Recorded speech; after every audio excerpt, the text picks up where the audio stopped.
Saudações, eu sou o Android, nesse vídeo eu vou fazer os animes polêmicos, lembrando que a playlist vai estar na descrição, chega de enrolação e vamos lá. Plus Size Elf é a história de uma elfa que vai parar no nosso mundo e acaba se apaixonando pelos fast food, a um ponto que ela fica cheinha demais e não consegue passar pelo portal, e ela agora precisa emagrecer para voltar para seu mundo. E esse anime conseguiu a façanha de bugar os dois lados políticos, enquanto a esquerda reclamou que era um anime gordofóbico, que ridicularizava pessoas mais gordinhas, a direita simplesmente falou que era um anime que glorificava a gordura e os problemas de saúde advindos da má condição física. Shingeki no Kyojin, proibido na China. A China simplesmente proibiu esse anime porque consideraram anti-chinês, porque constantemente eles questionam o governo e autoridades em geral, o que é inadmissível para o governo chinês, assim como consideraram ele violento e subversivo demais. E também consideram que o anime faz a apologia da guerra Japão com a China, principalmente pegando inspiração de figuras históricas que são heróis para o Japão,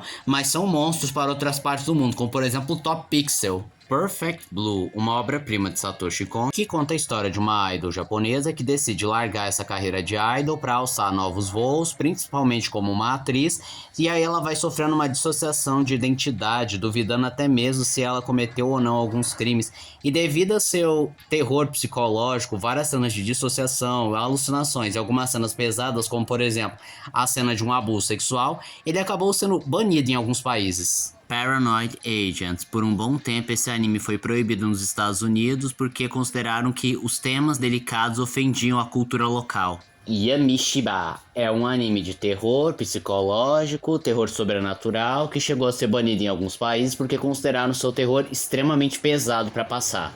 Nanana Hana Hare é aquele famoso anime da Ana, que é uma personagem brasileira, que inclusive é dublada por uma descendente de brasileiro com japonês, e que gerou muita controvérsia, porque ela é loira, branca, dos olhos claros, e aí ficaram falando, isso é racismo, porque isso não é brasileiro, os brasileiros não são assim. Só que aí o pessoal defendeu, dizendo que o Brasil é um país miscigenado, ou seja, é possível existir brasileiro do olho claro, branco e loiro, e se fosse negra, ainda levantaria aquele estereótipo de olha como os japoneses enxergam a gente, achando que a gente é preto, mas nem todo brasileiro é negro. Monster é um isekai que o protagonista reencarna como um goblin, e os goblins desse universo são bem estilo Goblin Slayer, eles abusam, são violentos. Em relação à reprodução, apesar de existir goblins mulheres, os goblins preferem abusar de outros seres e assim eles se reproduzem, e o anime não trata isso de um modo gráfico ou bizarro. Na verdade, ele chega a omitir bastante, mas um momento que gerou extrema controvérsia foi quando ele e os elfos entram em guerra e vencem os elfos, e aí fica num dilema, porque ele perdeu muitos homens e precisa repovoar, mas ao mesmo tempo ele não quer soltar os elfos para não dar a impressão, olha como somos fracos, pode atacar a gente. Então o que ele faz? Ele droga os elfos e faz com que eles virem escravos sexuais dos orcs, e isso é tratado de um jeito um tanto cômico, e trata como se não fosse errado o fato que ele literalmente drogou os elfos para ter relações.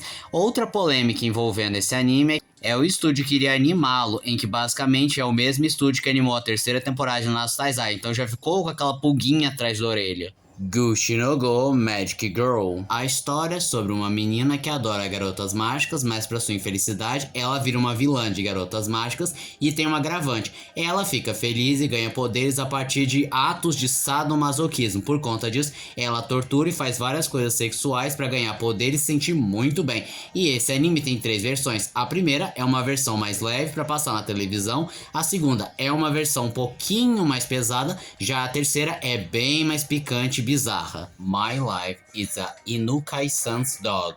A história é sobre um garoto que é transformado num cachorro e adotado pela sua colega de sala, e estranhamente ela tem uma tensão sexual com ele, tem um amor platônico, e é um anime assim que flerta com relação entre humanos e animais. Super Lovers. A história é sobre os irmãos Haru e Ren, que vivem numa floresta com a mãe, e a mãe quer que Haru ajude a domesticar e civilizar o seu irmão Ren, só que na realidade Haru quer se envolver romanticamente com seu irmãozinho, ou seja, isso é incesto e pedofilia. Euforia, baseado numa visual novel em que um menino fica preso com várias meninas e eles precisam abrir chaves e fechaduras para resolver alguns puzzles, só que o menino é a chave e as meninas são a fechadura e ele tem que escolher qual das meninas ele vai se relacionar, só que na maioria das vezes as meninas não estão a fim de se relacionar com ele.